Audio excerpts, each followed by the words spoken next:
She serves as Chief of Protocol for the United States, the person responsible for the ceremonial face America presents to the world. But right now, she's also the primary public voice for America 250, the once-in-a-lifetime commemoration of our nation's 250th birthday. Please welcome Ambassador Monica Crowley to the show. Monica, thank you for being here. I was just out on the mall. I mean, this Great American State Fair is underway on the National Mall. Tell us what people can expect. Give folks an overview of what this is and why launch it in the nation's capital.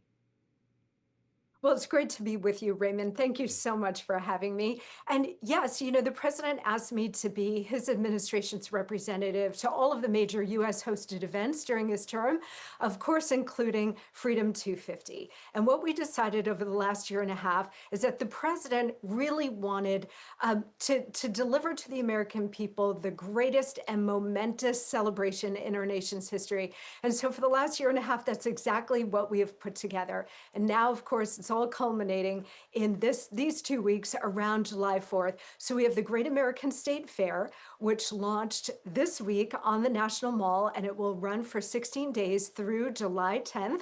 You can find all information at freedom250.org. Great American State Fair is celebrating all 56 states and territories with their own pavilions, highlighting everything that makes every state and our total republic so unique. It's got a Ferris wheel, musical performances, rodeos, all the things of a great World's Fair right here in our nation's capital.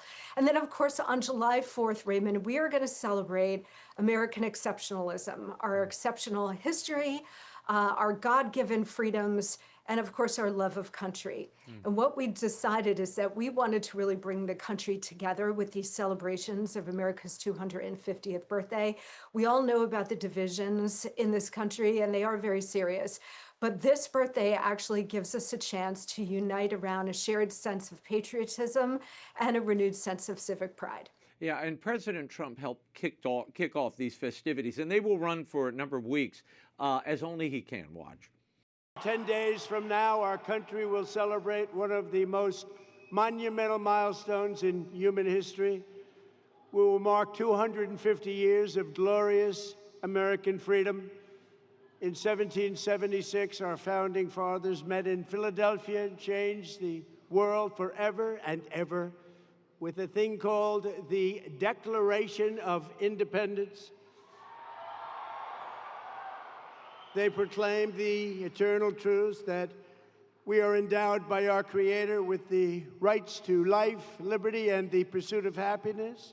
We all made, and you know that, free and equal by the hand of Almighty God. Those timeless American principles did not just win a revolution, but they built us into the greatest, strongest, and most exceptional nation the world has ever known. There has never been anything like the United States of America, and together we are making it bigger and better and stronger and far more exceptional than ever before. Monica, your thoughts on why the president thought it so important that not only to commemorate this moment, but to kick it off himself?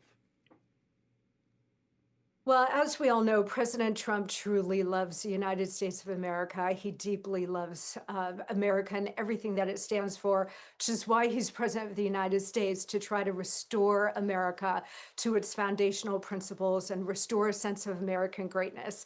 So while he jokes that he did bring the FIFA World Cup in his first term to the United States, and he brought the Olympic Games coming in 2028 in his first term, he also likes to joke that he brought America's 250 during his second term as well. He likes to take the credit for that.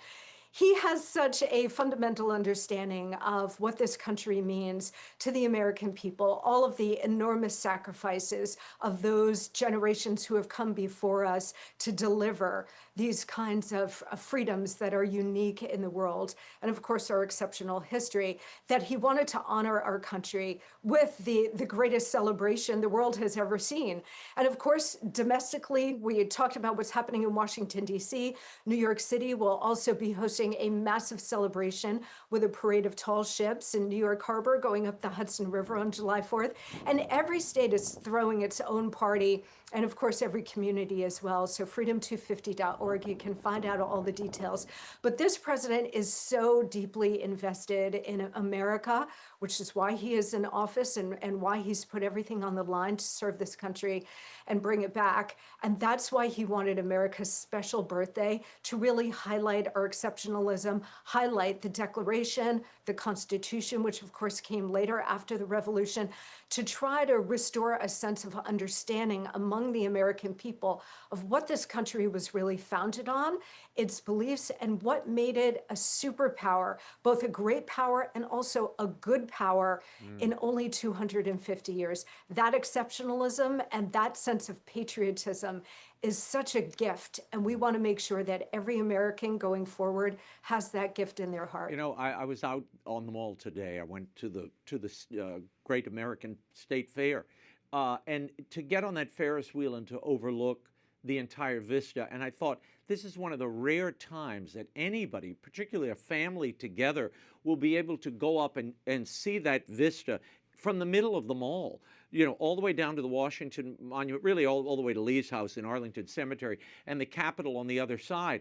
I mean, it's a spectacular thing for families to do, and then they can literally walk just a block away and see the actual documents of our founding, the Declaration and the Constitution and the Magna Carta, all of that in the National Archives. It's a feast in some ways for families. Oh, absolutely. I mean, this is going to be these 2 weeks in our now sparkling and safe capital city here in Washington, D.C., thanks to President Trump. It will attract people from all 50 states, all 6 territories, and really around the world to celebrate America. And what a joy that is going to be to have everybody here. Washington is incredibly safe.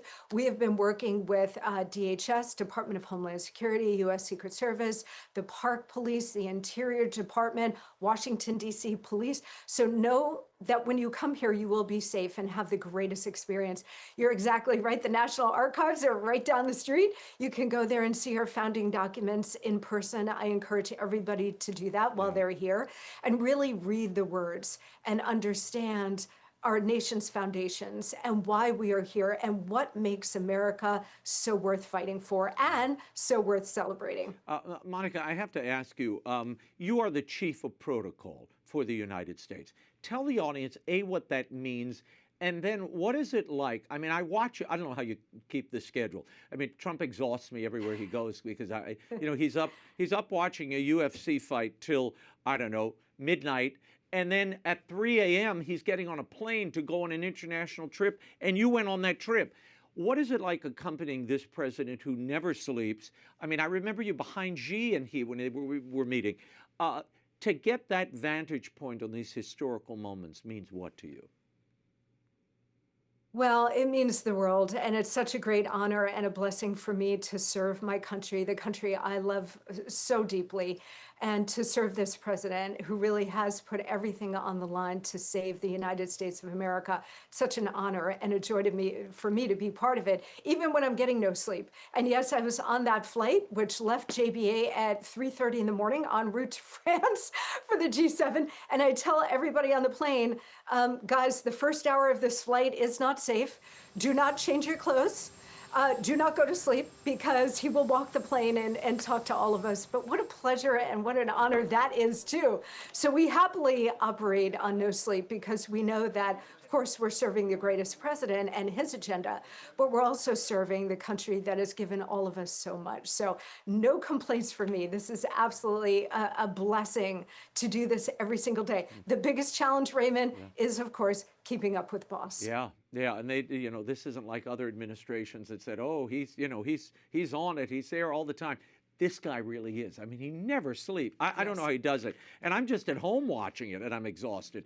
What was it like for you to be there when that Xi meeting in particular? I remember seeing you there in those private gardens, which no president had visited before. You thought what when you watched that interaction between the president and Xi? It's really quite extraordinary. And Raymond, as you know, I started my career working with former President Richard Nixon Yeah. during the last years of his life. So I was in Beijing and I was at these locations in the early to mid 1990s with President Nixon. So personally, I've been able to see up close and personal the evolution of China and how it went from an agrarian society to an industrial and nuclear superpower in the space of one generation. So for me to be there with President Trump now and watching that interaction was really quite extraordinary because the relationship, the Sino-American relationship has evolved. And China does pose a threat, as President Trump has indicated. And so those conversations were really fascinating to watch, to be a part of. President Trump understands the nature of the threat that China poses to the United States and to the wider West. And there were a whole range of issues that the president has publicly talked about that he discussed with Xi Jinping, including, of course, trade, the Pacific Basin and the strategic challenges there, as well as Chinese influence around the world and here in the United States. And this president understands it very extensively. He's been talking about it for decades now. And if there's anybody who can effectively manage that relationship, it's Donald J. Trump. Final question. This has gotten, I think, undue and ridiculous coverage in the wider media. The reflecting pool renovation. The president, yes. And just to put this in context, I said this the other day on television. The president and this administration have restored and reopened more than 50 memorials, fountains all over Washington, D.C. The reflecting pool is really just one of the group that he's renovated and restored. But this one got a lot of coverage because the lining started coming up and algae took over. Algae's been there since at least the Clinton administration because I remember seeing it out there. Well, I know that you are very familiar with your Old Testament, Raymond. So you know algae predated human beings, right? Yeah. I mean, algae has been part of the globe for a very long time. So any war with algae is going to be a very difficult one. Yeah. Thank goodness we have a president who has taken it on. Listen, he really believes that America, as exceptional as it is, requires a capital city that is safe, that is secure, and that is beautiful. And so many of our important landmarks that really celebrate American history and American greatness had fallen into grave disrepair. And Donald Trump relaxes, Raymond, by building. And so we've got the two new flagpoles on the White House grounds. We've got a White House ballroom being built. We've got the reflecting pool being restored. We've got a triumphal arch that he's going to build. Do you know that Washington, D.C. is the only modern Western capital that does not have a triumphal arch? And Donald Trump sees it. He says, we need one to help celebrate America for our 250th. The reflecting pool is getting the lion's share of attention, which obviously the left-wing press is going to pick on anything to attack Donald Trump for. But my goodness, he's doing it on schedule, under budget, and trying to turn around decades of disrepair so that the American people and visitors from around the world can enjoy the reflecting pool well into the future. Yeah, no, I was just at Union Station the other day, and I'd never seen that fountain on, frankly, and I've been in D.C. for years and years and years. It was beautiful to see it restored and actually operating. What a concept. Ambassador Monica Crowley, we will leave it there. For more information on all the celebrations marking America's 250th, go to freedom250.org. Monica, thank you. Always a pleasure, Raymond. Thank you.